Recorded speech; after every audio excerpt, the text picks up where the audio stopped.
Hello मेरे प्यारे प्यारे बच्चे, क्या हाल चाल है आप सभी बच्चे का। बहुत बहुत स्वागत है आपको क्लास 11 के सीरीज़ में। और आज से हम लोग एक नए चैप्टर का शुरुआत करने वाले हैं और अकाउंटेंसी के पूरे सीरीज़ को हम ख़त्म करेंगे। तो आज हम पहला चैप्टर जो पढ़ाने वाले हैं वो थोड़ा लाइट चैप्टर, वो बहुत ही ईजी चैप्टर से हम शुरुआत करने वाले हैं, जिस चैप्टर का नाम है बैंक रिकंसिलिएशन स्टेटमेंट। बहुत ही आसान सा चैप्टर ये आपका है। मतलब आप इस चैप्टर को पढ़ के तो आपको मतलब मजा ही आ जाएगा, इतना इजी ये चैप्टर है। तो चलो शुरू करें अपने बैंक रिकंसिलिएशन स्टेटमेंट के साथ। ठीक है, जो बच्चे नए नए जुड़ते जाएंगे वो सारे चैनल को सब्सक्राइब करते चलेंगे, बेल आइकन को प्रेस करते चलेंगे, सो दैट फ्यूचर में आने वाले सारे अपडेट्स आपको मिल जाएं। और हमारा ये पूरा का पूरा प्रयास रहेगा कि एक वीडियो के अंदर हम इस पूरे चैप्टर को ही खत्म करवा दें। तो ठीक है, फटाफट से बच्चे आप जुड़ जाएंगे और हमारे क्लास का आनंद उठाते चलेंगे। चलिए जरा समझते हैं कि बैंक रिकंसिलिएशन स्टेटमेंट होता क्या है। और ये आपका हैंड रिटन नोट जो है इसको भी प्रॉपरली आपको प्रोवाइड कर दिया जाएगा, जो हम लिख रहे हैं अभी बोर्ड पे आपके सामने। हाँ जी, तो चैप्टर को हम स्टार्ट करते हैं। बैंक रिकंसिलिएशन स्टेटमेंट, भाई ये होता क्या है पहले आप ये समझो। ऐसा होता है कि ये देखो, ये साहब आप हो, ये हो आप, प्यारे प्यारे अकाउंटेंट साहब, और इस अकाउंटेंट का नाम है मानो प्यारा प्यारा चिंटू अकाउंटेंट। ओके, चिंटू हमारा प्यारा बच्चा है, चिंटू अकाउंटेंट। और उसके बाद ये है एक बैंक। ठीक है भाई, ये है एक बैंक। बैंक का नाम क्या रख दें? बैंक का नाम रख देते हैं SBI। ठीक है, अब देखो ये चिंटू अकाउंटेंट जो है ये बिजनेस के, अब किसी भी बिजनेस का, मानो एक कोई बिजनेस है, बिजनेस का नाम है ए लिमिटेड। ए लिमिटेड बिजनेस का अकाउंटेंट कौन था? चिंटू अकाउंटेंट था। अब हुआ क्या कि जब ए लिमिटेड जब अकाउंटिंग करने बैठा, ए लिमिटेड जब अकाउंटिंग करने बैठा तो ये अपने पास एक कैश बुक को प्रिपेयर कर रहा था। क्या प्रिपेयर कर रहा था? कैश बुक को प्रिपेयर कर रहा था।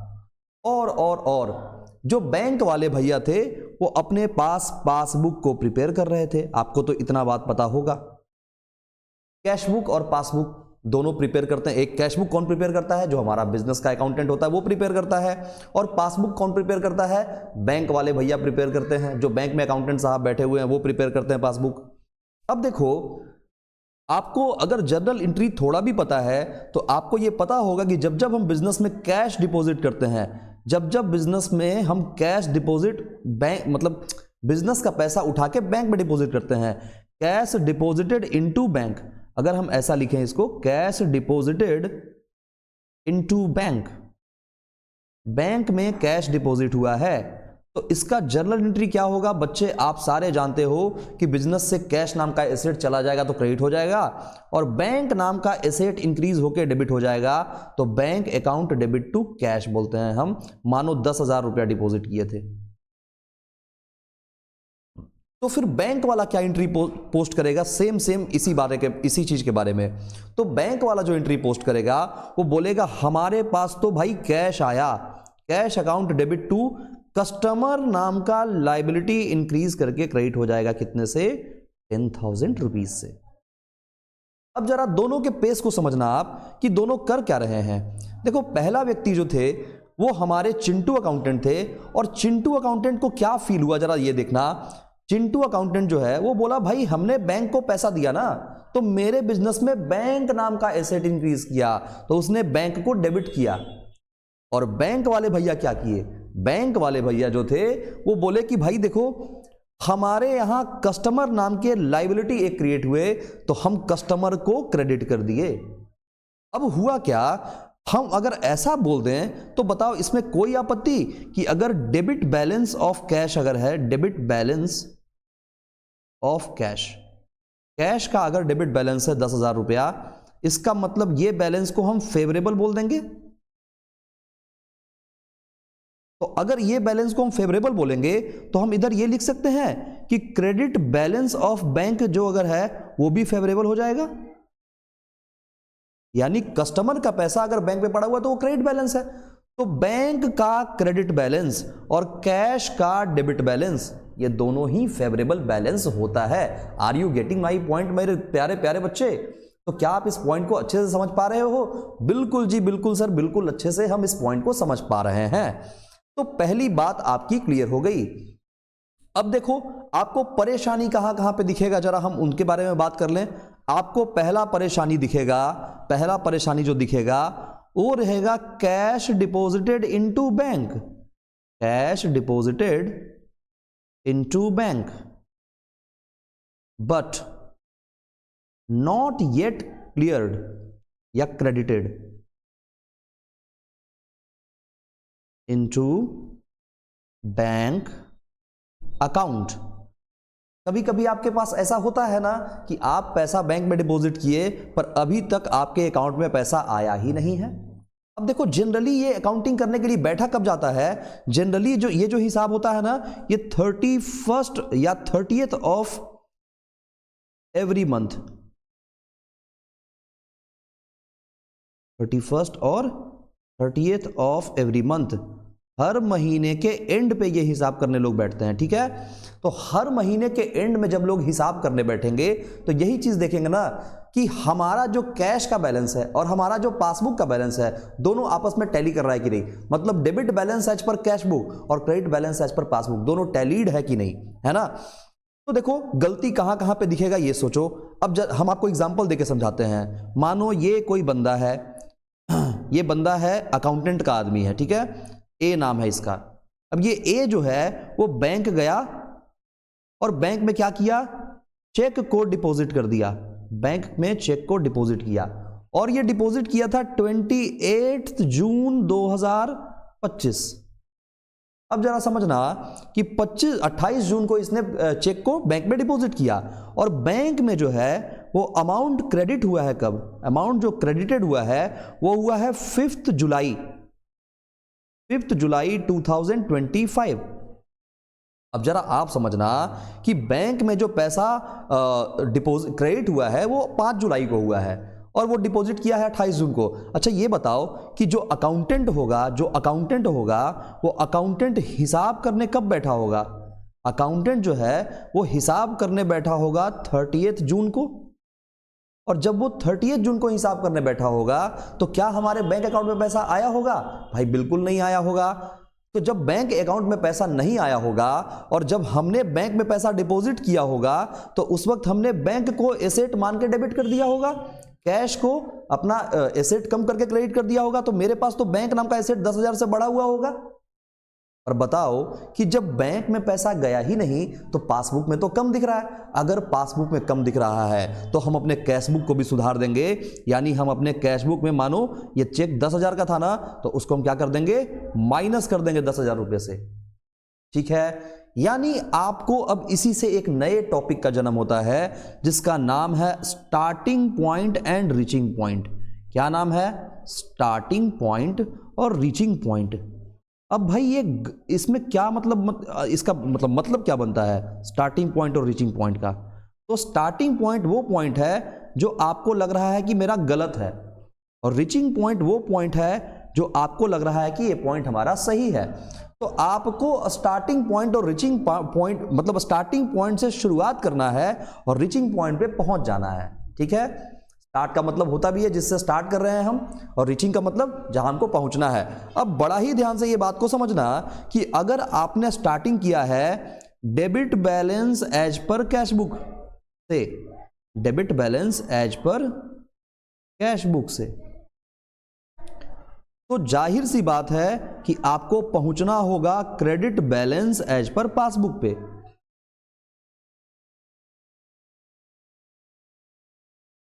तो इसका मतलब आपको ऐसा फील हो रहा है कि हमारा कैश बुक में कहीं ना कहीं कुछ गलती है और हमारा पासबुक जो है वो बिल्कुल सही है, तो हमको पासबुक के जैसा अपने आप को बना लेना है। तो अभी जो एक्सप्लेनेशन हम कर रहे थे कि अगर 10,000 रुपया जो है 10,000 रुपया अगर माइनस दिख रहा है, सॉरी अगर अकाउंटेंट ने अपने आदमी को भेजा बैंक में चेक को डिपॉजिट करने के लिए और चेक डिपॉजिट हुआ है 28 जून को और बैंक अकाउंट में क्रेडिट हुआ है 5 जुलाई को, तो जब 30 जुलाई को अकाउंटेंट साहब हिसाब करने बैठेंगे तो उनको अपना अकाउंट को 10,000 से कम करना पड़ेगा। मानो अगर चेक का अमाउंट कितना था, चेक डिपॉजिट जो किया था वो 10,000 का चेक था, तो तो 10,000 से उनको अपने कैश बुक को क्या करना पड़ेगा, 10,000 से कैश बुक के बैंक कॉलम में कम करना पड़ेगा। लेकिन फिर बात यह आता है कि साहब कम करेगा क्यों, हमको समझ में नहीं आया, जरा अच्छे से समझाइए। देखो हाथ से समझो, ये है कैश बुक, ये है पासबुक, ठीक है। अब दोनों को हमको टैली करना है मंथ के एंड में। अब ऐसा समझना कि जैसे ही हमने चेक को डिपॉजिट किया बैंक में, अकाउंटेंट साहब ने अपने अकाउंट को कर दिया इंक्रीज कि भाई मेरे पास तो पैसा आएगा, पर क्या बैंक में पैसा आया है 30 जून तक? नहीं आया ना, बैंक वाला पैसा कम दिख रहा है ना, तो हम अपने बैंक को भी यहां लेके आ जाएंगे। हो गया हिसाब टैली भाई, यानी अपने कैश बुक को भी कम कर लेंगे, ऑटोमेटिक हिसाब हमारा टैली कर जाएगा। यही तो होता है ना, मतलब यही इसका मतलब बनता है। तो पहला पॉइंट में हमने जो समझाया उसमें हम क्या किए थे, 10,000 को कम कर लिए थे। आपको ये वाला लॉजिक समझ में आ गया होगा। स्टार्टिंग पॉइंट क्या होता है, रीचिंग पॉइंट क्या होता है, debit balance as per cash book क्या होता है, credit balance as per passbook क्या होता है, फिर फेवरेबल होता है। ये तो आपको पता है कि debit balance as per cash book को हम फेवरेबल बैलेंस बोलते हैं, तो अभी ऊपर हम बता दिए थे, ये फेवरेबल होता है और ये भी फेवरेबल होता है, ठीक है।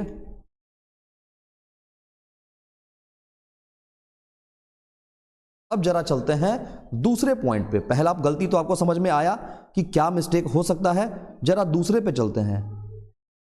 दूसरा होता है check issued but not presented for payment.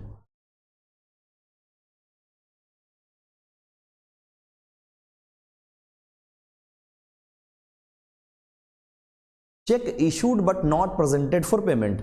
अब देखो, चेक को इशू कर दिया गया लेकिन अभी बैंक में उसको प्रेजेंट नहीं किया गया है फॉर पेमेंट पर्पस के लिए। तो जब चेक को इशू कर दिया गया होगा तो उस सिचुएशन में क्या हुआ होगा, जरा देखना। ये आपका है, एक तरफ आप मानो आपका ये कैश बुक है जो कि गलत वाला है, और एक तरफ आपका पासबुक है जो कि सही वाला है।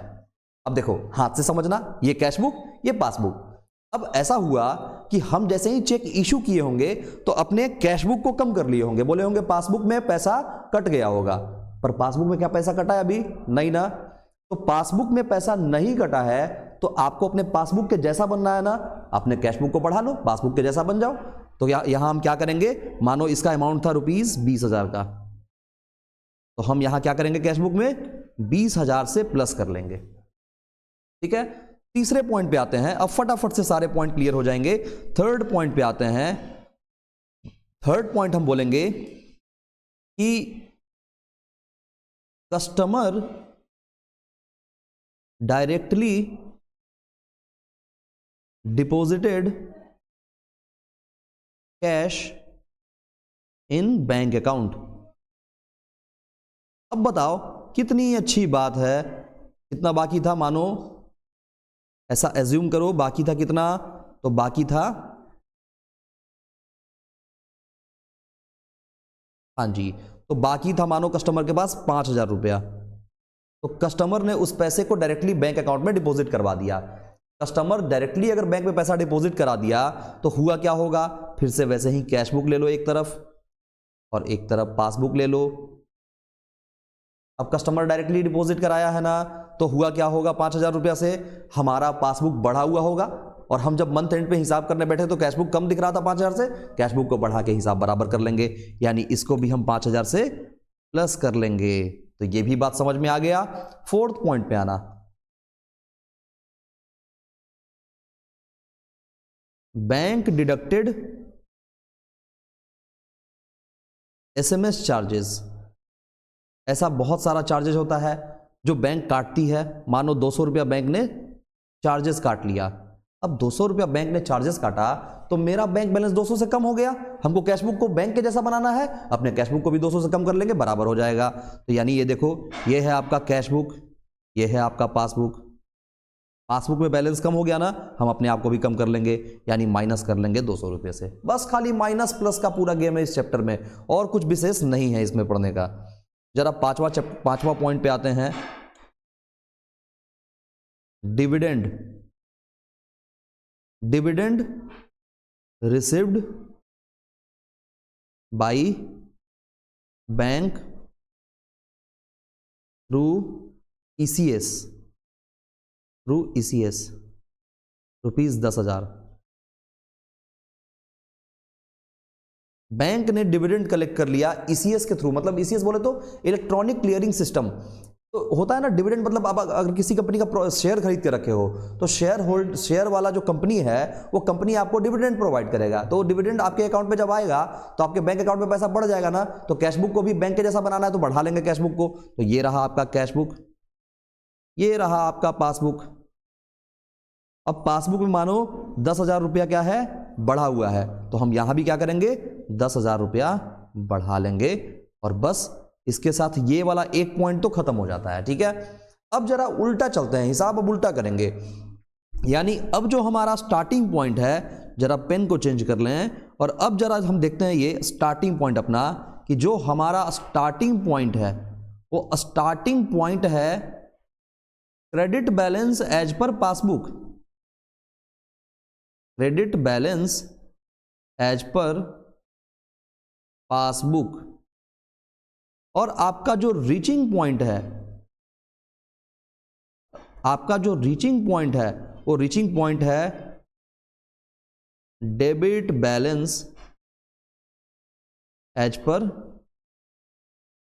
Cash book. अब देखना, इसका मतलब यह है कि गलती इसमें होगा और हमको सही इसके जैसा बनना है। अब फिर वही सारे ट्रांजैक्शंस को, अब जरा देखो, अब हर चीज को लिखेंगे नहीं, अब ऊपर वाले से समझाते हैं। अगर ऐसा हो जाए कि चेक, ये पहला पॉइंट से आते हैं, फर्स्ट पॉइंट से। फर्स्ट पॉइंट क्या था, cash deposited into bank but not yet credited by bank. तो देखो चेक इशू कर दिए ना, चेक डिपॉजिट किए, सॉरी, चलो लिख के ही हम करा देते हैं, सारे पॉइंट को हम लिख देते हैं। पहला point, check deposited but not yet credited by bank, ₹200, छोटा छोटा अमाउंट लेते हैं। देखो चेक डिपॉजिट कर दिया गया लेकिन अभी तक क्रेडिट नहीं हुआ है बैंक के द्वारा, तो देखो अब क्या हो गया, अब आपको इस हाथ में लेना है क्या, बैंक को लेना है, और इस हाथ में कैशबुक को लेना है। तो ये पासबुक, ये कैशबुक, पासबुक, कैशबुक। अब देखना, पासबुक मेरा गलती है, कैशबुक मेरा सही है, और हमको कैशबुक के जैसा बनना है, तो पासबुक में जो जो गड़बड़ी है कैशबुक के जैसा उसको सुधार दो। अब देखो जैसे ही हमने बैंक में पैसा डिपॉजिट किया, हमारा कैशबुक क्या हो गया होगा, बढ़ गया होगा, और पासबुक में पैसा नहीं आया तो पासबुक तो कम दिख रहा होगा। हमको पासबुक को कैशबुक के जैसा बनाना है तो पासबुक में भी 200 से बढ़ा देंगे। एक सेकेंड टाइम देना जरा। हाँ जी बच्चे, तो हम बात कर रहे थे कि अगर हमारा ये बैंक है, ये पासबुक है, ये कैशबुक है, अब हुआ क्या था कि चेक जैसे ही डिपॉजिट किए होंगे बैंक में, हमने कैशबुक बढ़ा दिया था, पासबुक तो अभी भी घटा हुआ है, हमको पासबुक को कैशबुक के जैसा बनाना है तो पासबुक को बढ़ा लेंगे। यानी अगर हम ऐसा बात करें तो ये है हमारा पासबुक, ये है हमारा कैशबुक। अब कैशबुक में क्या हुआ था, कैशबुक में 200 रुपया से बढ़ा हुआ था ना, हम पासबुक में भी 200 रुपया बढ़ा के सही कर लेंगे। ठीक है, ये बात समझ में आया। चलो दूसरे पॉइंट पे चलते हैं। दूसरा पॉइंट देखना,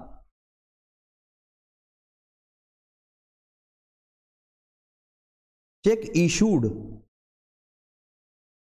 but not presented for payment.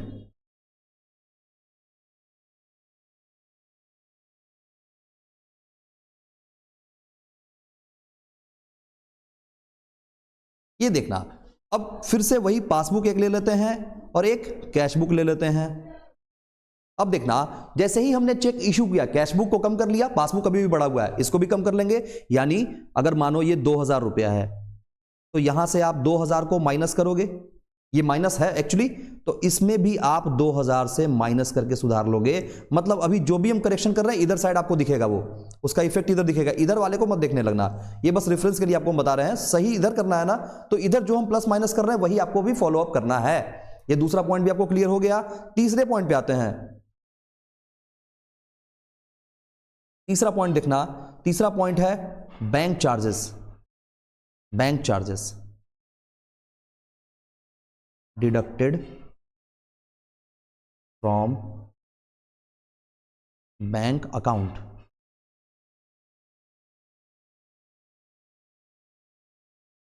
Bank charges काट लिया गया बैंक अकाउंट के द्वारा, तो जो बैंक चार्जेस काटा गया होगा उसके लिए क्या होगा, ये देखो, ये रहा आपका पासबुक, ये रहा आपका कैशबुक।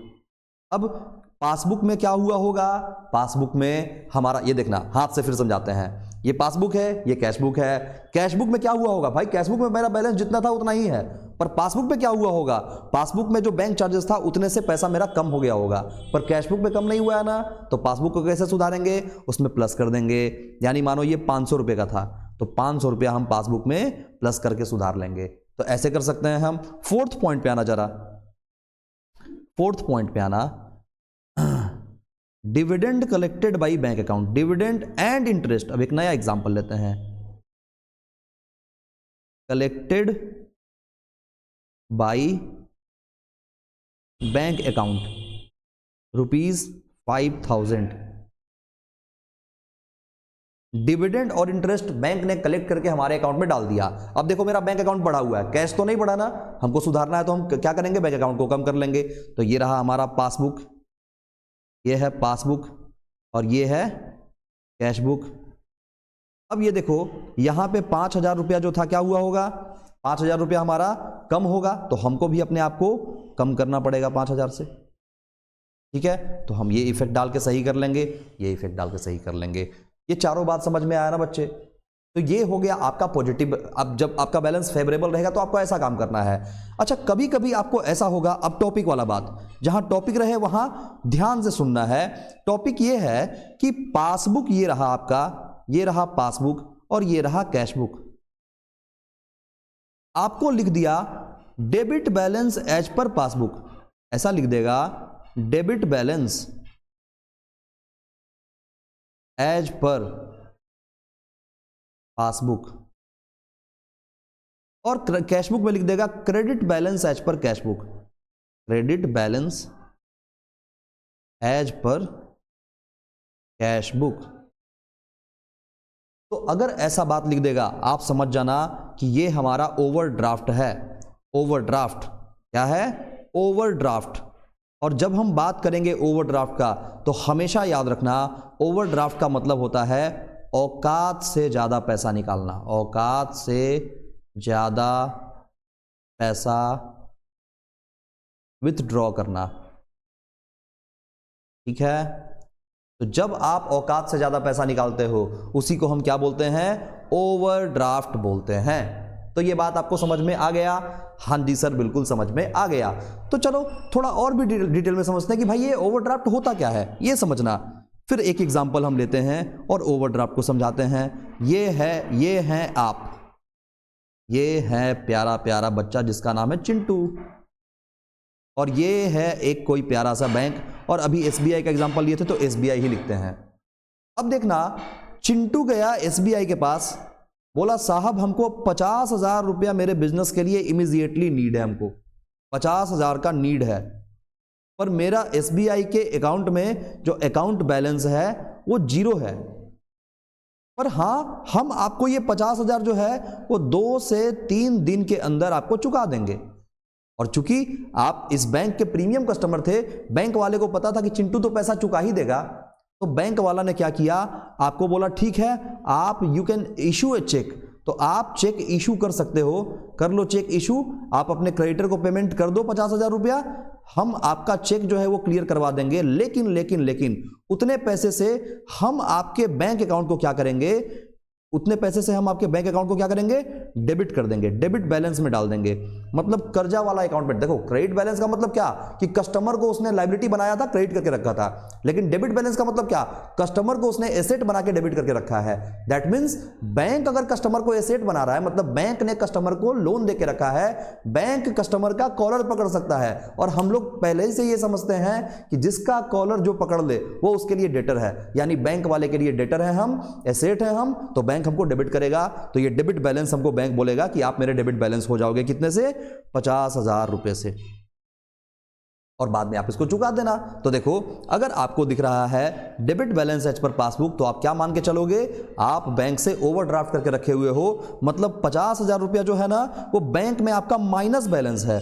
ये जो 50,000 है ये बैंक में आपका 50,000 कैसा बैलेंस है, 50,000 जो है वो निगेटिव बैलेंस है। तो अब आपको ये भी बात समझ में आ गया होगा, बिल्कुल समझ में आ गया होगा। ठीक है, तो आपको ट्रीटमेंट जैसे वहां करते थे वैसे ही सेम टू सेम ट्रीटमेंट करेंगे और कोई इसमें मतलब कोई नया चीज का बात नहीं है, आप इसको इजीली ऐसे ही बना सकते हो। बनाने का तरीका हम जरा बताते हैं। बनाने का तरीका देखो, अगर आप BRS बना रहे हो तो आप BRS लिख दोगे, ठीक है, एक फॉर्मेट खींचोगे, ये देखो फटाफट से हम फॉर्मेट आपको खींच के बताते हैं। ये एक प्यारा सा फॉर्मेट हमने खींच दिया, एक अमाउंट का कॉलम हम ले लेंगे और एक पर्टिकुलर्स का कॉलम हम ले लेंगे। ये है पर्टिकुलर्स और ये है अमाउंट। अब अगर आपको क्वेश्चन में दे दिया है कि debit balance as per cash book, debit balance, अब सब कुछ आपको समझ में आ रहा होगा, debit balance as per cash book, और मानो ये 50,000 रुपया दे रखा है और आपको क्या ढूंढना है, तो जाहिर सी बात है भाई, अगर कैश बुक का डेबिट बैलेंस दे रखा है तो हमको क्या निकालना है, credit balance as per passbook निकालना है।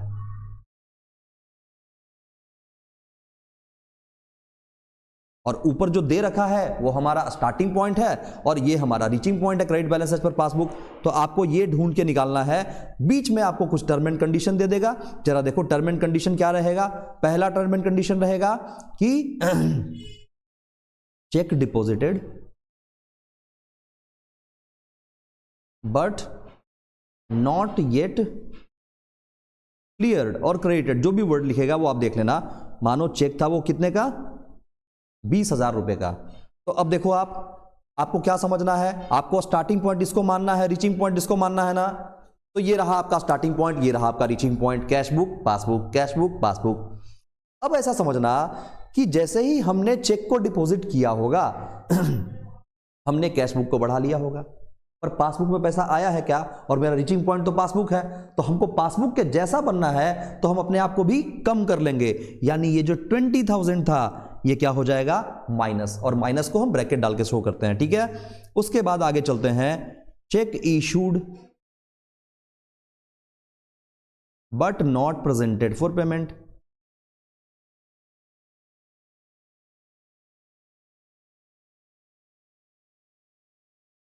ये हो जाएगा माइनस, क्यों, क्योंकि देखो चेक इशू किए होंगे मतलब चेक किसी को काट के दे दिए होंगे तो हम कैशबुक कम कर लिए होंगे, पर पासबुक तो बढ़ा हुआ है, हमको पासबुक के जैसा बनना है ना, रीचिंग पॉइंट मेरा पासबुक है, तो हम अपने आप को भी बढ़ा लेंगे। तो मानो ये 30,000 रुपए का था तो हम 30,000 से इसको बढ़ा लेंगे, ठीक है। उसके बाद देखना डिविडेंड रिसीव्ड,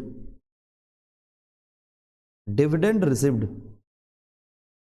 डिविडेंड हमने रिसीव किया कितने का, सपोज दैट 2,000 रुपीज का।